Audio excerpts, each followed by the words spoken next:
Hello everyone, आप सभी का स्वागत है हमारे YouTube channel CG study exam में। आज के इस वीडियो में हम देखेंगे छत्तीसगढ़ मंडी उप निरीक्षक परीक्षा सीजी MBSI 2026 सामान्य हिंदी व्याकरण में स्वर देखेंगे। ये सेट नंबर 2 है। सेट नंबर 1 में हम लोग 30 मोस्ट इम्पॉर्टेंट MCQ देखे थे। सेट नंबर 2 में देखेंगे आगे के बचे हुए क्वेश्चन को। वीडियो को लास्ट तक जरूर देखें, बहुत ही इंपॉर्टेंट क्वेश्चन है। क्वेश्चन नंबर 31 है, स्वयं राजन्ते स्वरा अन्वग भवति व्यंजन मिति। स्वर की यह परिभाषा किसने दी है? भामह, रुदट, पतंजलि, वामन। राइट आंसर है ऑप्शन नंबर सी, पतंजलि ने। स्वयं राजन्ते स्वरा अन्वग भवति व्यंजन मिति। स्वर की यह परिभाषा किसने दी है? पतंजलि ने। पतंजलि ने स्वर को स्वतंत्र ध्वनि माना है जो स्वयं प्रकाशित होती है और जिसके बिना व्यंजन का अस्तित्व नहीं होता है। क्वेश्चन नंबर 32 है, कथन और कारण आधारित प्रश्न है। कथन है, अल्प प्राण और महाप्राण ध्वनियाँ उच्चारण में भिन्न होती हैं। क्या है ये? सही है। अल्प प्राण और महाप्राण के ध्वनियाँ उच्चारण क्या होती है? भिन्न होती है।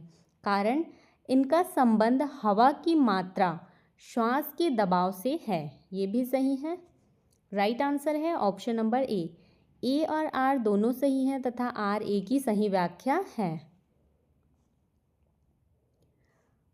महाप्राण में अधिक वायु निकलती है, अल्प प्राण में कम, इसलिए दोनों का अंतर हवा की मात्रा से है।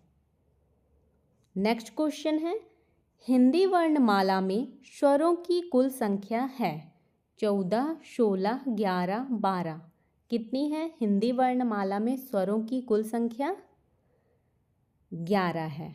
हिंदी वर्णमाला में स्वरों की संख्या कितनी है? 11। मानक हिंदी वर्णमाला में 11 स्वर माने जाते हैं। कौन कौन से हैं? अ, आ, ई, उ, री, ए, ओ और औ। ये 11 क्या हैं? स्वर हैं। मानक हिंदी वर्णमाला में ये 11 स्वर माने जाते हैं। नेक्स्ट क्वेश्चन है, स्वरों के निश्चित चिन्हों को क्या कहते हैं? मात्रा, विराम, अनुस्वर, चंद्र बिंदु।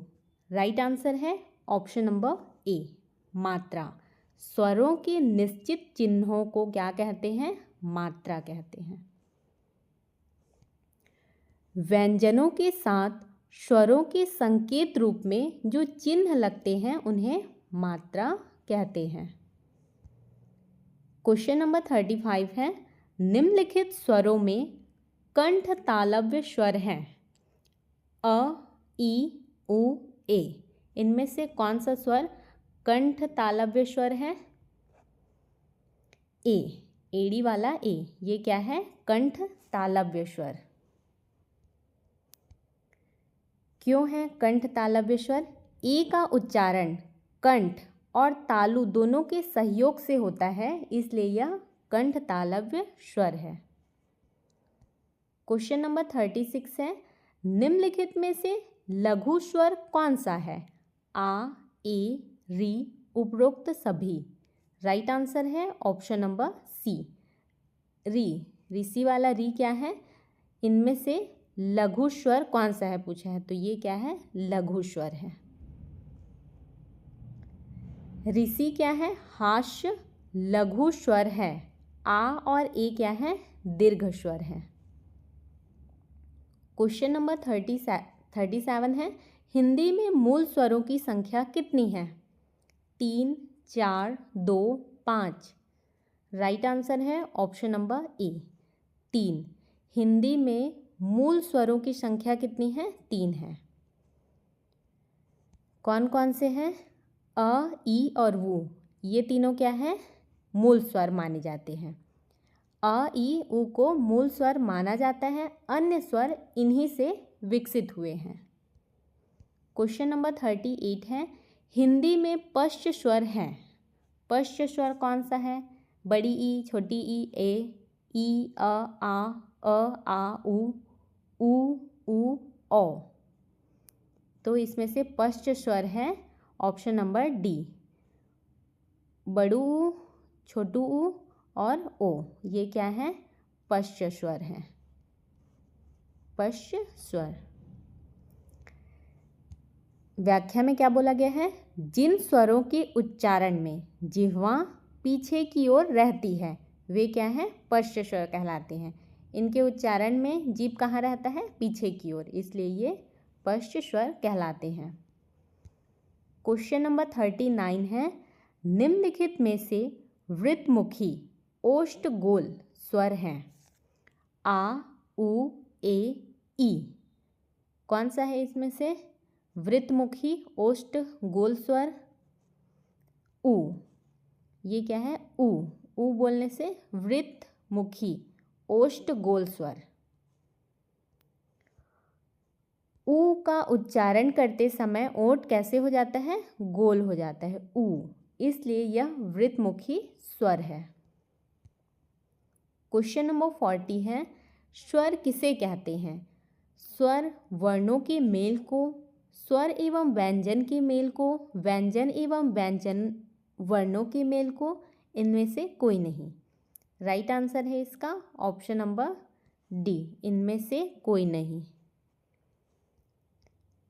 स्वर किसे कहते हैं? स्वर वह ध्वनि है जिसके उच्चारण में वायु अबाध रूप से मुख से निकलती है। क्वेश्चन नंबर 41 है, स्वर ध्वनि किसके सहयोग से उच्चारित होती है? स्वतंत्र रूप से, व्यंजन के सहयोग से, विसर्ग के सहयोग से, उपर्युक्त में से कोई नहीं। राइट आंसर है ऑप्शन नंबर ए, स्वतंत्र रूप से। स्वर ध्वनि किसके सहयोग से उच्चारित होती है? स्वतंत्र रूप से उच्चारित होती है।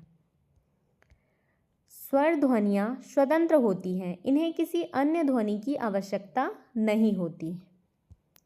क्वेश्चन नंबर 42 है, जिह्वा की स्थिति के आधार पर स्वरों के कितने भेद हैं?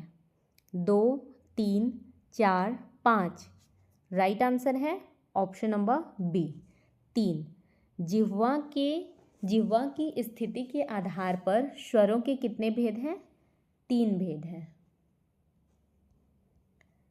अग्र, मध्य और पश्च जिह्वा की स्थिति के आधार पर 3 भेद हैं।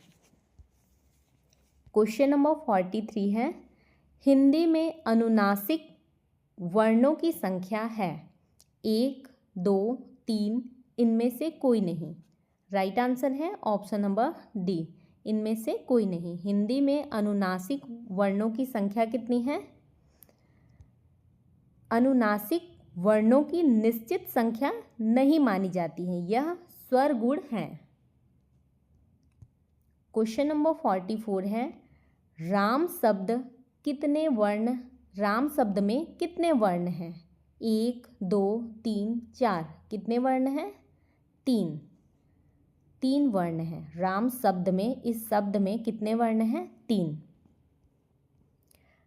र, फिर आ की मात्रा है और प्लस मा, कितने हुए? 3 वर्ण। क्वेश्चन नंबर 45 है, कंठोष्ठ वर्ण है ए, री और बड़ी, उ और बड़ू उ, ओ और औ। राइट आंसर है ऑप्शन नंबर डी, ओ और औ। ये क्या है? कंठोष्ठ वर्ण है। क्यों है? क्योंकि इनका उच्चारण कंठ और ओष्ठ दोनों से होता है, इसलिए कंठोष्ठ। क्वेश्चन नंबर 46 है, अयोगवाह वर्ण का उदाहरण है छ, त्र, ड, ढ, अंग, आहा। उपरोक्त में से कोई नहीं। राइट आंसर है ऑप्शन नंबर सी, अंग और आहा। ये क्या है? अयोगवाह वर्ण के उदाहरण हैं। अनुस्वर ये क्या है? अनुस्वर है और ये क्या है? विसर्ग है। अनुस्वर और विसर्ग को अयोगवाह वर्ण कहते हैं। क्वेश्चन नंबर 47 है, छोटी ई और बड़ी ई किस प्रकार के वर्ण हैं? कंठ्य, दंत्य, दंथोष्ठ, तालव्य। राइट आंसर है ऑप्शन नंबर डी, तालव्य। ई और ई किस प्रकार के वर्ण हैं? तालव्य वर्ण हैं। इनका उच्चारण तालु से होता है। क्वेश्चन नंबर 48 है, अनुनासिक ध्वनि का उच्चारण स्थान होता है नासिका, मुख, ओष्ठ, मुख एवं नासिका। राइट आंसर है ऑप्शन नंबर डी, मुख एवं नासिका। अनुनासिक ध्वनि का उच्चारण स्थान क्या है? मुख एवं नासिका। अनुनासिक ध्वनि में वायु मुख और नासिका दोनों से निकलती है। क्वेश्चन नंबर 49 है, एक ध्वनि या एकाधिक ध्वनियों की इकाई जिसका उच्चारण एक झटके में होता है उसे क्या कहते हैं? मात्रा, शब्द, अक्षर, वाक्य। क्या कहते हैं? अक्षर। एक ध्वनि या फिर एकाधिक ध्वनियों की इकाई जिसका उच्चारण एक झटके में होता है उसे अक्षर कहते हैं। अक्षर वह इकाई है जिसका उच्चारण एक ही प्रयास में होता है। क्वेश्चन नंबर 50 है, अनुनासिक ध्वनि से युक्त शब्द कौन सा है? गंध, संग, भांति, अंग। राइट आंसर है ऑप्शन नंबर सी, भांति। ये क्या है? अनुनासिक ध्वनि से युक्त शब्द है। भांति में चंद्र बिंदु, यहाँ क्या है? चंद्र बिंदु लगा है। चंद्र बिंदु के कारण ये क्या है? अनुनासिक ध्वनि है। इसका PDF आपको हमारे टेलीग्राम चैनल पे मिल जाएगा। आपको हमारी यह वीडियो कैसी लगी कमेंट करके ज़रूर बताएं। यदि आपको हमारी यह वीडियो हेल्पफुल लगी हो तो वीडियो को लाइक करें, अपने दोस्तों के साथ शेयर करें और चैनल को सब्सक्राइब करना बिल्कुल भी ना भूलें।